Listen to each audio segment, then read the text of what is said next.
In 1912, the town of Ethelberg, Wyoming, was a scar of mud and timber gouged into the foothills of the Bighorn Mountains.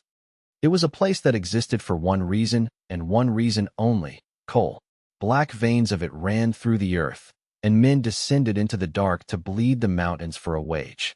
It was a hard place for hard men, a town of 1,200 souls clinging to a precipice of rock and ambition, a place the rest of the world had already forgotten while it was still being built. One of those men was Silas Kane, a blaster, a man whose job it was to speak to the rock with dynamite. He was good at it. Too good, perhaps. On May 14, 1912, Silas and his crew were working the deep seam, a new shaft pushing farther and faster into the mountain's gut than ever before. The company, a subsidiary of a railroad empire with a name no one in Ethelberg could pronounce, was demanding more tonnage. Always more. The charge Silas set that day was routine, a calculated risk like every other, but what it revealed was not. When the dust settled and the lamps cut through the gloom, there was no new vein of coal. There was no glittering seam of silver or gold. There was a wall of something that was not rock. It was dark, impossibly smooth, and cold to the touch. It had no seams, no mortar, no tool marks. It was a perfect, monolithic surface of a metal that absorbed the light from their carbide lamps, giving nothing back. Silas, a man who had only ever known rock and wood and steel, touched it. His account, scribbled later in a letter to his sister, is the only one that survives. He wrote that it felt like touching a frozen midnight. He said it hummed, not a sound you could hear with your ears, but a vibration that went straight into the bones of your hand, up your arm, and into your skull. A low, silent thrum of immense power, asleep but not dead. The foreman came down, then the mine supervisor. The men were told to say nothing. They were sworn to secrecy with threats that were as cold and hard as the strange new wall. For 3 days, the mine was closed. The official reason given to the town was a risk of gas buildup. A lie. In the dark, men who were not miners arrived. They wore city suits and carried instruments Silas had never seen. They spoke in low, urgent tones. On the third night, the night watchman at the mine entrance, a man named Jebediah Stone, saw them bringing up a piece of the wall. It had been cut, somehow, from the hole.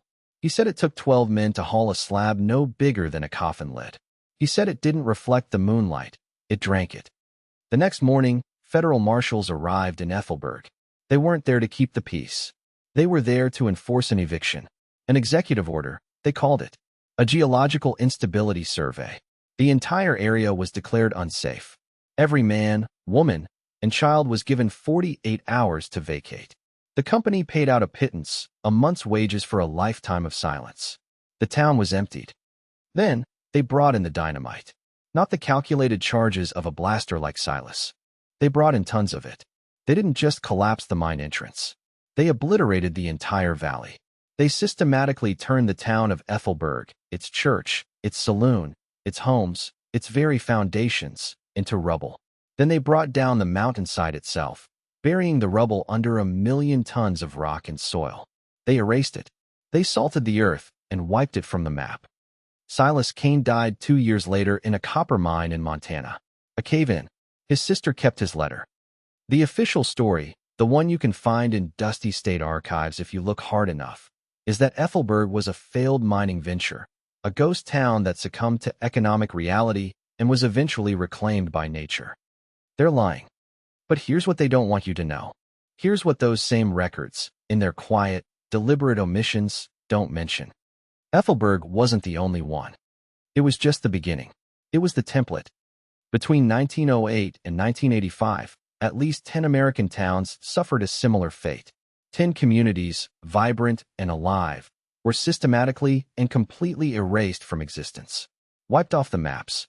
Their histories rewritten, their memories suppressed. And in every single case, the official explanation was a lie. A carefully constructed facade to hide a truth so profound, so paradigm-shattering, that the architects of our world decided you were not meant to know it. They say it was for dams. They say it was for national parks. They say it was for military bases, floodplains, and economic downturns. They say it was progress. But what if it wasn't? What if the systematic destruction of these small, Forgotten Towns was not an act of creation, but an act of concealment. A desperate, ongoing, century-long campaign to bury a history that refuses to stay dead. Welcome to the story they tried to erase. The story of the towns that had to die. 7 years after Ethelberg was buried, the sun-scorched town of Solis, Arizona, met its end. The year was 1919. Solis was a small agricultural community that had managed to flourish in the harsh desert by tapping into a deep, reliable aquifer. Its 100 or so residents were a testament to human resilience. But they were living on borrowed time. The official reason for the evacuation of Solis was the sudden and catastrophic risk of flash flooding. A new geological survey, allegedly conducted by the Department of the Interior, concluded that the town was situated in the path of a 100-year floodplain that had been previously miscalculated. The residents were forced out, their land purchased for pennies on the dollar by the federal government under eminent domain. The town was bulldozed, and within a year, the desert had reclaimed it. No great flood ever came. The truth is far stranger. The truth begins not with a government report, but with the logbook of the town's sheriff, a man named Elias Thorne. His entries from the winter of 1918 are filled with increasingly panicked accounts of the humming sickness and the lights.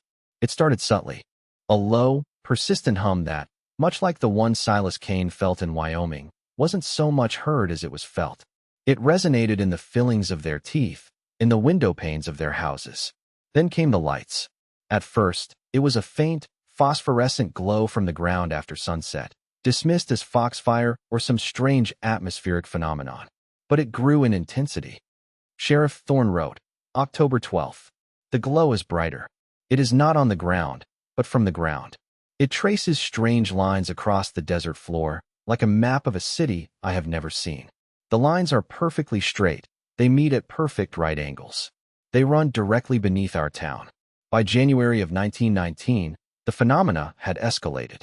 The ground itself was becoming warm to the touch, even on the coldest desert nights. The humming sickness began. Residents complained of migraines, vertigo, and a persistent, metallic taste in their mouths. The water from the aquifer, the town's lifeblood, started to change. It became warm and developed a faint blue luminosity.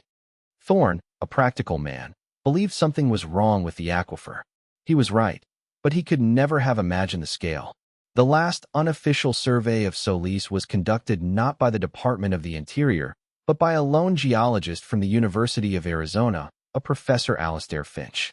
He was a friend of Thorne's and came at his frantic request. Finch's preliminary report, never published and obtained only through his great-grandson decades later, is chilling. He found that the aquifer was not a natural water table. His seismic soundings revealed a vast, impossibly intricate structure buried 100 feet beneath the desert. It was a grid, miles wide, made of a material his equipment couldn't identify. The straight lines of light corresponded to channels in this structure. Finch theorized that it was some kind of machine, and the humming and heat were signs that it was, after centuries of dormancy, beginning to reactivate. The aquifer the town had been drinking from was a coolant system for this vast engine. Professor Finch sent his initial findings to the Smithsonian Institution. The response was not what he expected. It was swift, and it was final. 2 days later, men in unmarked vehicles arrived in Solis. They weren't geologists. They were agents of the same quiet, efficient authority that had visited Ethelberg.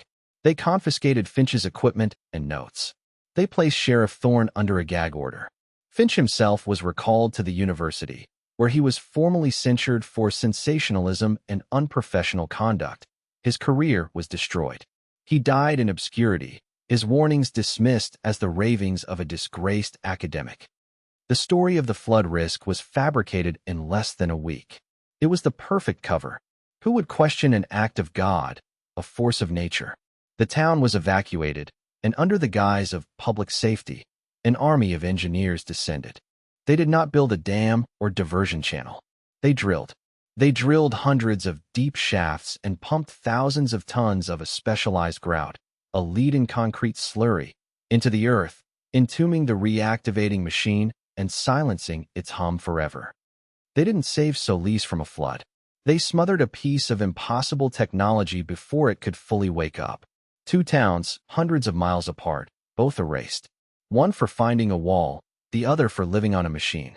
A pattern begins to emerge. It's a pattern of discovery followed by immediate, overwhelming, and permanent suppression. The pattern continues in 1924 in the lush, rain-soaked forests of Oregon. The town was Canova Falls, a logging community nestled in a valley that had been deemed unsuitable for settlement until a maverick timber baron established a camp there in the late 1890s. The reason it was deemed unsuitable was the trees. The trees in the valley of Canova Falls were wrong. While surrounded by the familiar Douglas firs and western red cedars of the Pacific Northwest, the valley itself was filled with groves of colossal, dark gray monoliths that resembled petrified wood. They were impossibly tall, some reaching over 500 feet, with a strange, fluted bark that felt more like grooved metal than wood. They had no leaves, no needles, no branches. They were simply colossal, silent pillars. The locals called them the ironwoods. For decades, they were a local curiosity. Loggers avoided them because their saws couldn't cut them. The wood was too dense, sparking and shattering the toughest steel blades. The town of Canova Falls grew up around them, using the regular timber on the valley's edges for their livelihood.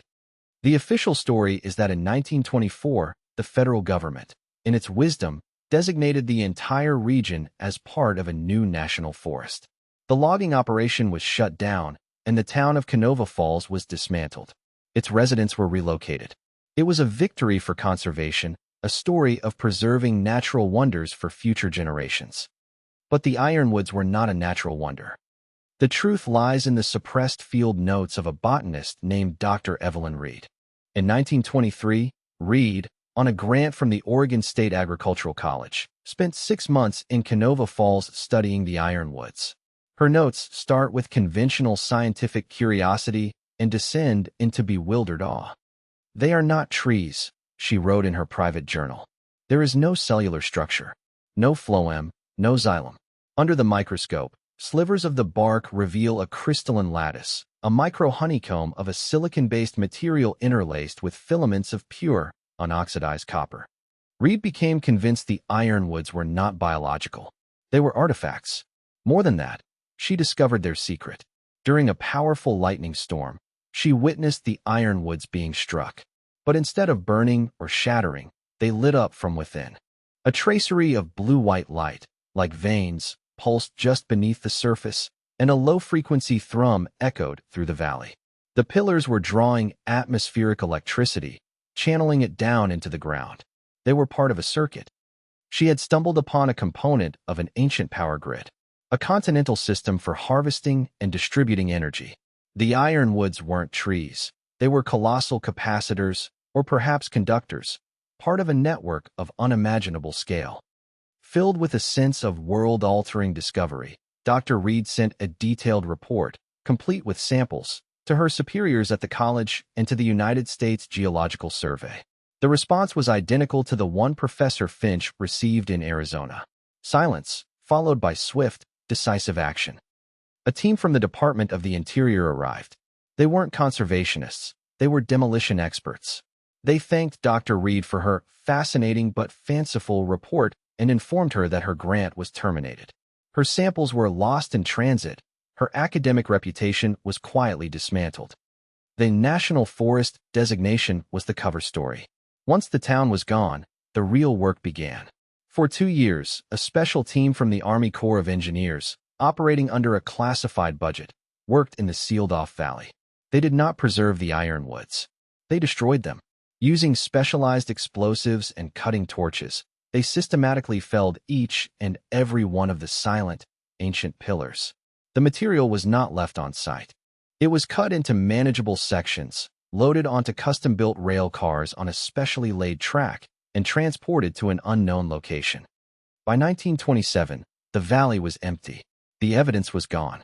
The official photos of the new national forest show a pleasant, unremarkable valley. The maps were redrawn. Canova Falls, and the impossible forest it lived beside, had never existed. 3 discoveries. 3 erasures. A subterranean wall of impossible metal in Wyoming.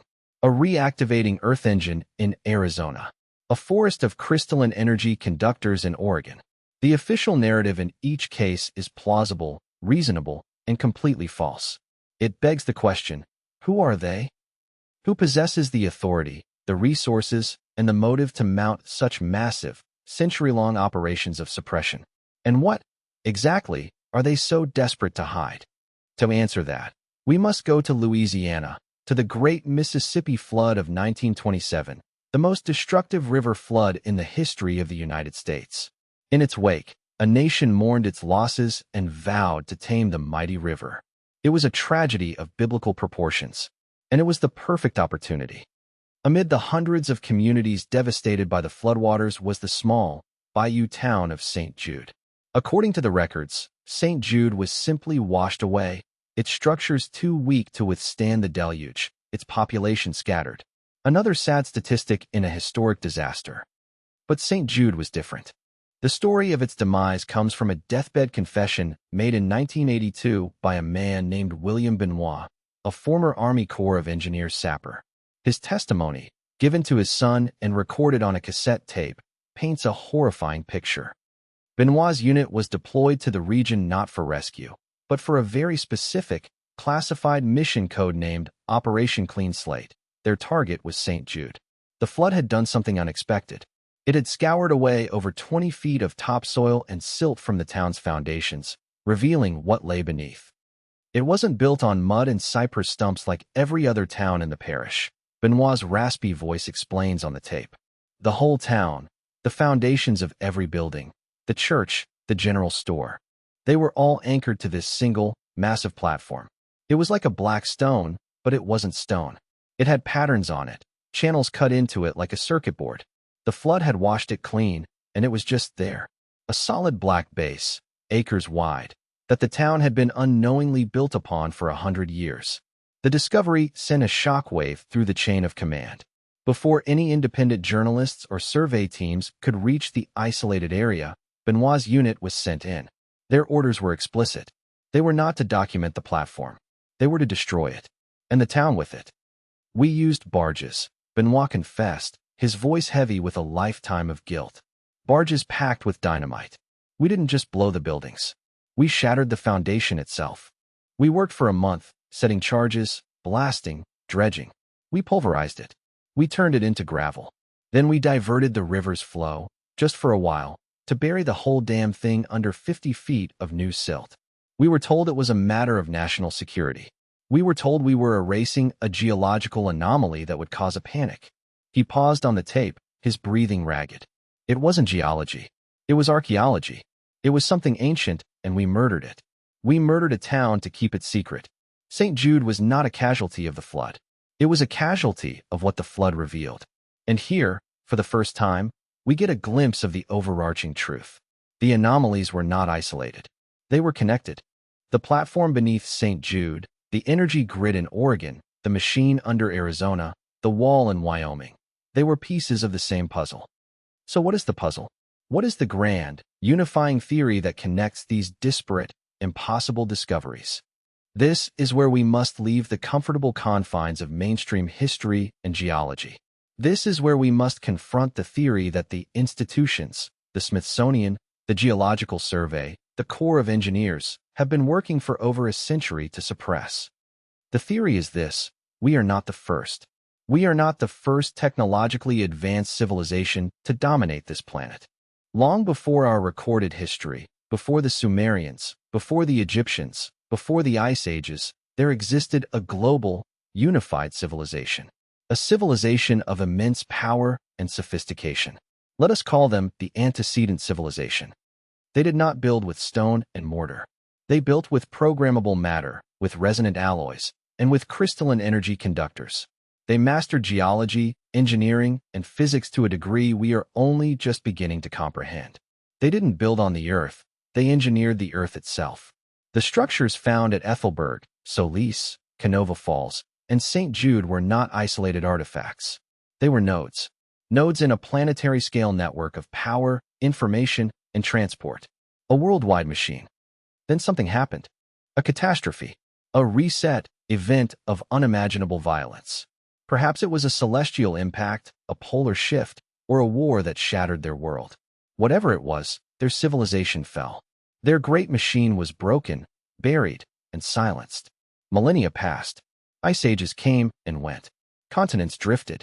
Humanity rose again from the ashes, slowly, painfully, believing the world was new, believing they were the first. But the bones of the old world were still there, sleeping beneath our feet. The remnants of the antecedent civilization's infrastructure, mistaken for mountain ranges, geological oddities, and strange rock formations. And as our own civilization expanded, as we began to dig, to mine, to survey, we started to stumble upon the wreckage. This is the secret.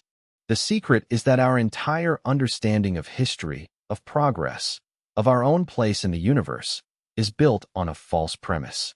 The secret is that we are merely tenants, living in the ruins of a palace we are not equipped to understand. And the powers that be, since at least the early 20th century, have decided that this is a truth humanity cannot handle. This is the motive for the cover-up. It is not about greed, not just about resources. It is about control. Control of the narrative. The narrative that we are the pinnacle of creation, that our system of science, governance, and economics is the only one. To admit the existence of the antecedent civilization would be to admit that we are infants playing with the forgotten tools of gods. It would shatter every paradigm, every religion, every institution. And so, a silent, undeclared war was launched. A war against the past. A war to keep the secret buried. A war in which the casualties were towns. Let's re-examine the evidence through this new lens. Look at Prosperity, West Virginia, a small coal town that vanished in 1933. The official reason? It was a poverty-stricken community that was humanely consolidated into a larger county as part of a New Deal revitalization project. Its residents were given new homes and new jobs. A story of compassion and government efficiency. The truth, however, bubbles up from the town's old well. For years, Prosperity was locally famous for its miracle water. The town well, sunk deeper than any other in the region, produced water that was said to cure arthritis, heal skin ailments, and grant unusual vitality. Regional newspapers from the 1920s are full of breathless accounts of the fountain of prosperity. In 1932, a state-funded chemist analyzed the water.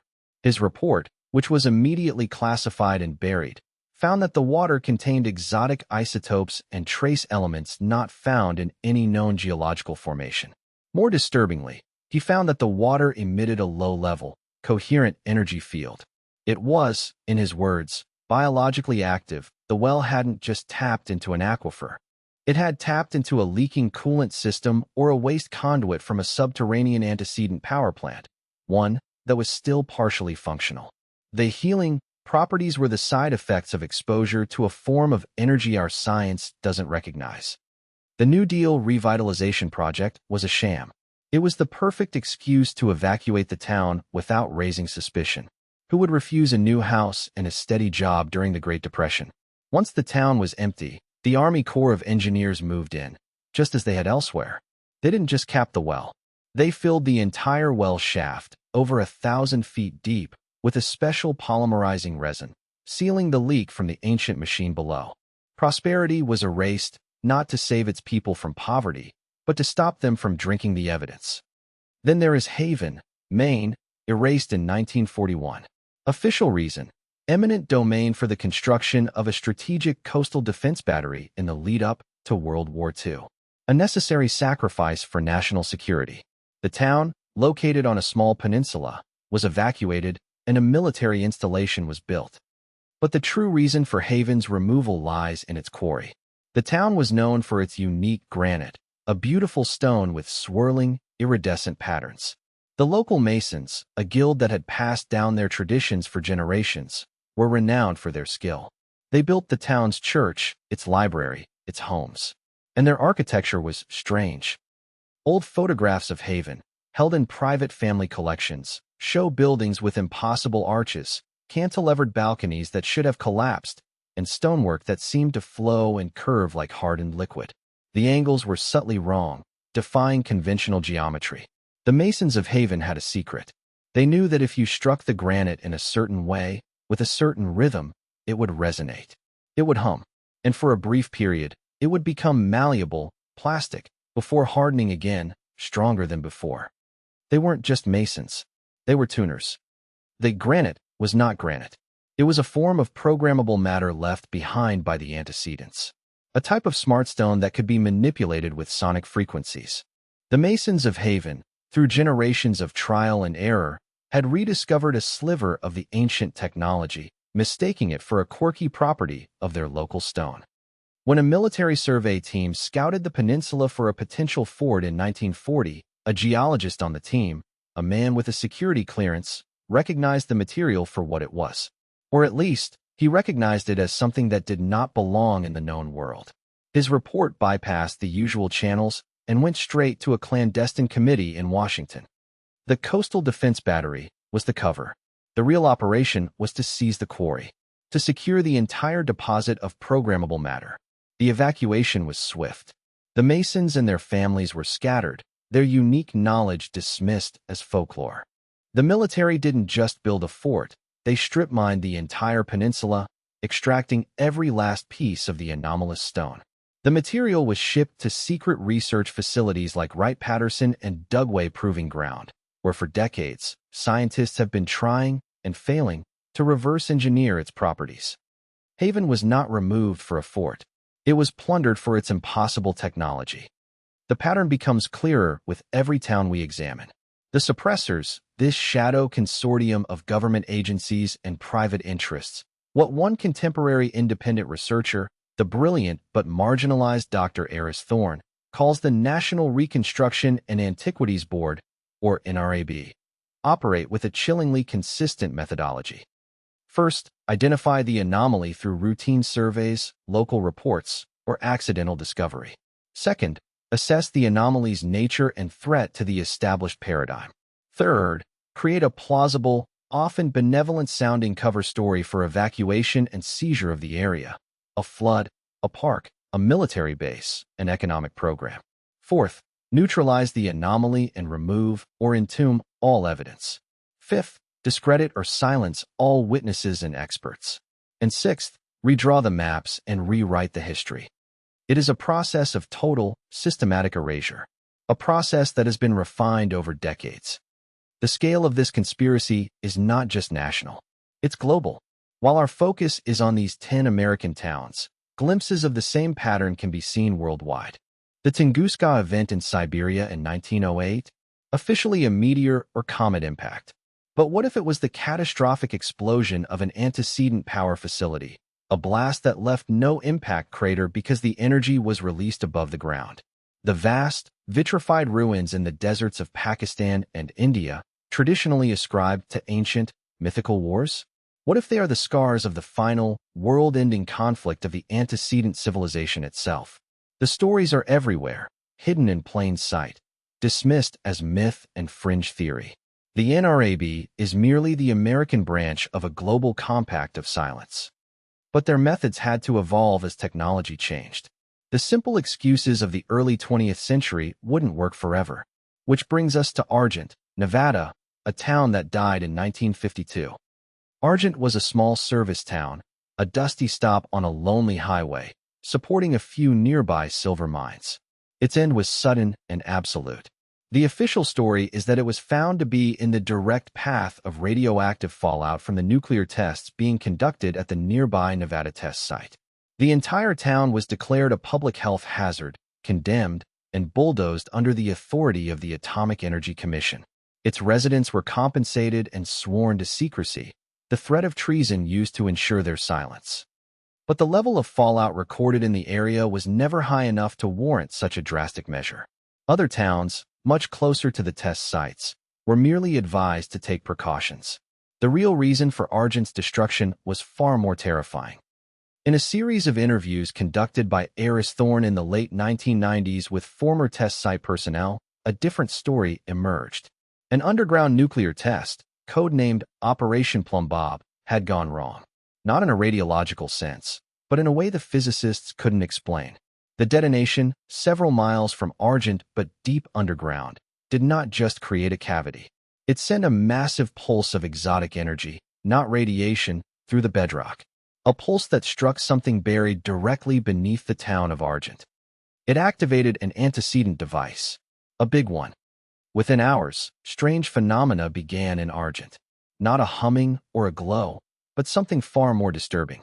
Gravitational and temporal distortions. The sheriff reported that his patrol car, parked on a flat street, rolled uphill. A woman swore she saw the morning sun rise in the west. Clocks began to run at different speeds. A child's ball, dropped from a second-story window, was reported to have fallen up. The scientists at the test site were in a panic. They had accidentally switched on a machine that was warping the fabric of space-time in its immediate vicinity. The radiation story was an emergency fabrication. They had to clear the area before the effect grew stronger or became unstable. The evacuation of Argent was a frantic, military-style operation. Residents were given less than 6 hours to leave. They were not allowed to take personal belongings, only what they could carry. The town was then sealed off. But it wasn't just bulldozed. According to Thorne's sources, a team of theoretical physicists and military engineers, the progenitors of the NRAB's modern incarnation, spent the next year trying to understand and disable the device. They failed. Their solution was as brutal as it was desperate. They couldn't turn it off, so they attempted to destroy it. Another, much larger, and far deeper underground nuclear device was detonated directly beneath the site of the now empty town. The goal was to vaporize the antecedent machine. Whether they succeeded, or merely made things worse, is a secret buried deeper than any other. Argent was not just erased. It was the site of a battle in a secret, high-tech war against a ghost technology. The scope of the cover-up, the sheer power of the forces arrayed against the truth, is staggering. And it continued, adapting to every new challenge. In 1964, the Good Friday earthquake, one of the most powerful in recorded history, devastated southern Alaska. The ensuing tsunamis reshaped the coastline. Among the towns lost was Port Royal, a small fishing village on a remote island in Prince William Sound. Officially, the town was destroyed by the quake and the waves that followed. Its foundations slid into the sea. A tragic but understandable loss in a cataclysmic natural disaster. The truth is hidden in the naval deployment records and the hastily classified sonar maps made in the days following the quake. The earthquake did not just destroy Port Royal. It did something else. The massive tectonic uplift, which raised parts of the seafloor by over 30 feet, brought something to the surface. A massive antecedent structure, which had been dormant on the seabed for millennia, was partially thrust out of the water.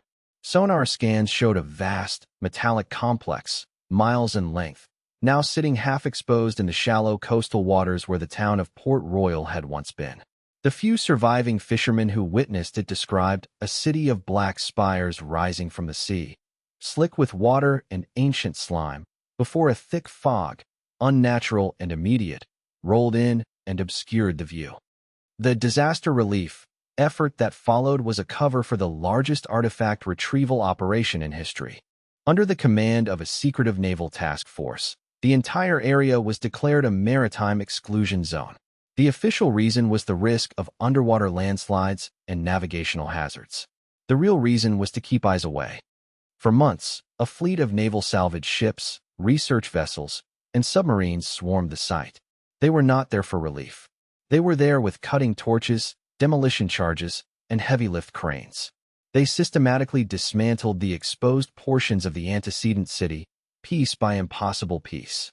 The material was loaded onto submersible barges and transported, it is believed, to a deep ocean trench for permanent burial or to a hidden base in the Aleutian Islands. The survivors of Port Royal were permanently relocated, their accounts of black spires dismissed as trauma-induced hallucinations.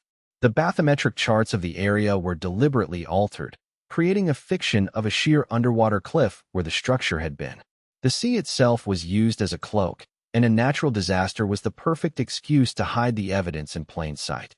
From the mountains of Wyoming to the seas of Alaska, the story is the same. Whatever the antecedents built, they built it to last. And wherever it is found, it is met with the same ruthless determination to hide it. But sometimes, the threat isn't a sudden discovery. Sometimes, it's a slow burn. Consider Oak Haven, Pennsylvania, a town that officially died in 1979. Its story is often compared to that of Centralia, the infamous town consumed by an underground coal mine fire that has been burning for decades.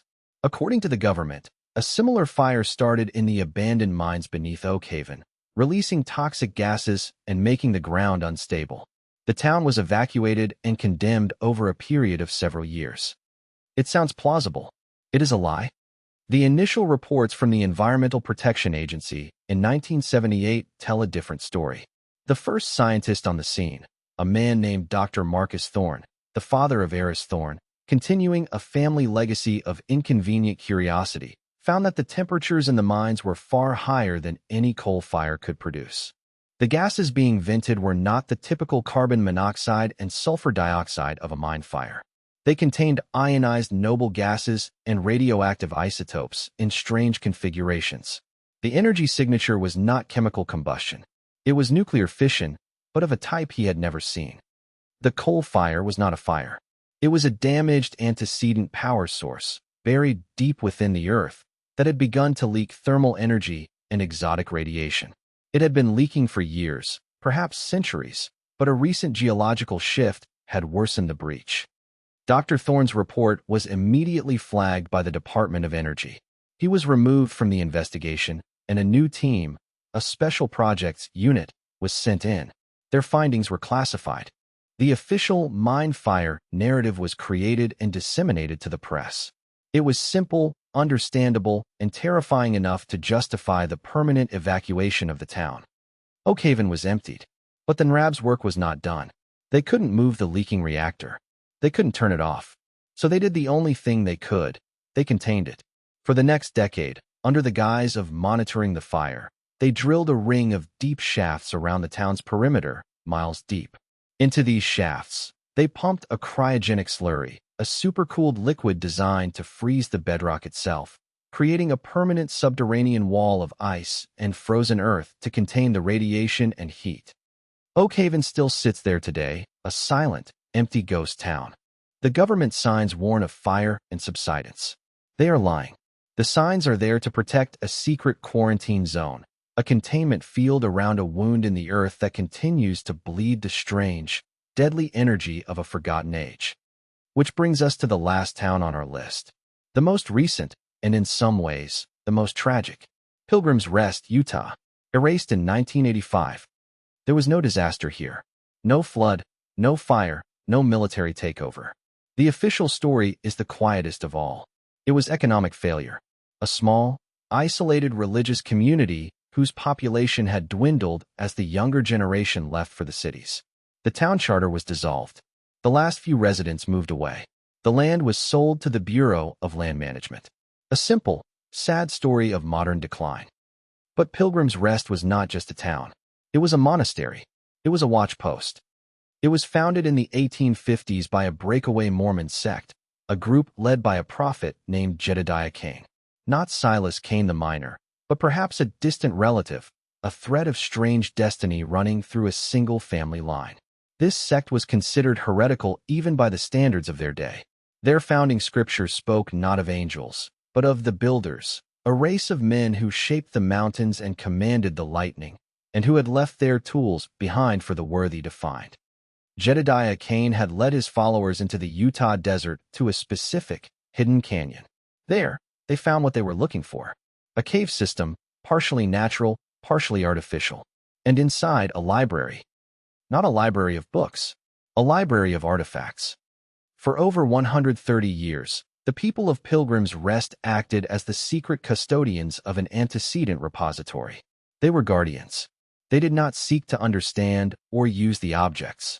Their faith commanded them only to watch over them, to keep them safe from the outside world until a prophesied time of return. The artifacts, described in the sect's private journals, were bewildering. Crystalline spheres that showed shifting star maps, rods of metal that became weightless when hummed to, plates of a ceramic-like material that, when placed in the sun, would emit a pure, musical tone and cold air. For generations, their isolation protected them. But by the 1980s, the modern world was encroaching. Satellites, geological surveys, and resource exploration flights were mapping every square inch of the desert. The sect was dying out.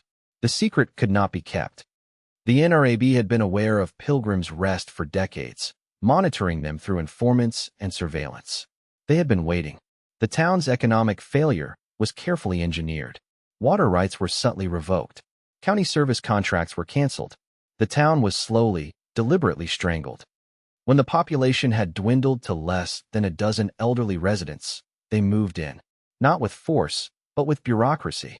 Federal agents from the BLM and, it is suspected, the Department of Defense arrived with legal notices. The town was dissolved. The last residents were moved to retirement homes, their stories of a sacred cave dismissed as senile ramblings. Then, the archaeological team arrived. A quiet, efficient military unit that specialized in artifact recovery. They stripped the cave system bare. Every sphere, every rod, every plate. Everything was crated and transported to the black site research facilities in the deserts of Nevada and Utah.